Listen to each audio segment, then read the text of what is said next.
നമസ്കാരം. കൊട്ടാരക്കര മീഡിയയിലേക്ക് സ്വാഗതം. കൊട്ടാരക്കരയിലെയും പരിസര പ്രദേശങ്ങളിലെയും ഹോട്ടലുകളിൽ നടത്തിയ പരിശോധനയിൽ പഴകിയ ഭക്ഷണ സാധനങ്ങൾ പിടിച്ചെടുത്തു. ഹോട്ടൽ ഭക്ഷണം സ്ഥിരമാക്കുന്ന ആളുകൾ ഇനിയെങ്കിലും ജാഗ്രത പാലിക്കുക.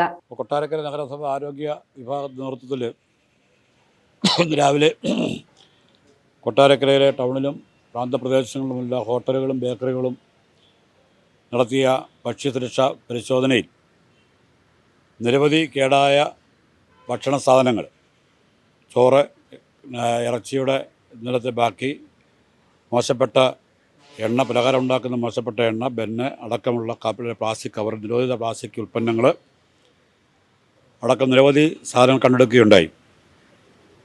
ഇത് നിശ്ചയമായും എല്ലാ ദിവസവും തുടരുക എന്നുള്ളതാണ് നഗരസഭാ കൗൺസിലും അതുപോലെ നഗരസഭാ ആരോഗ്യ വിഭാഗവും തീരുമാനിച്ചിരിക്കുന്നത്.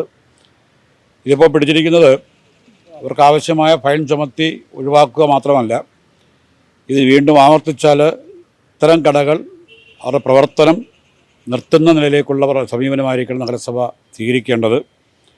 ഒരു കാരണവശാലും വിട്ടുവീഴ്ചയും പാടില്ല. ആളുകളുടെ ആരോഗ്യത്തെ ബാധിക്കുന്ന ഏറ്റവും പ്രധാനപ്പെട്ട കാര്യമാണ് ഉള്ളത്. അതുകൊണ്ട് കർശനമായ നിലപാടാണ് നഗരസഭയ്ക്കുള്ളത്.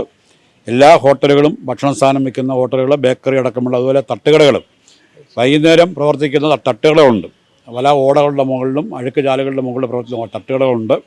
ഈ തട്ടുകട അടക്കം പരിശോധിച്ച്, അതുപോലെ മീൻ വിൽപ്പനയുണ്ട്. എല്ലാ ലൈസൻസ് ഇല്ലാതെ തന്നെ മീൻ വിൽപ്പന നടത്തുന്നുണ്ട്.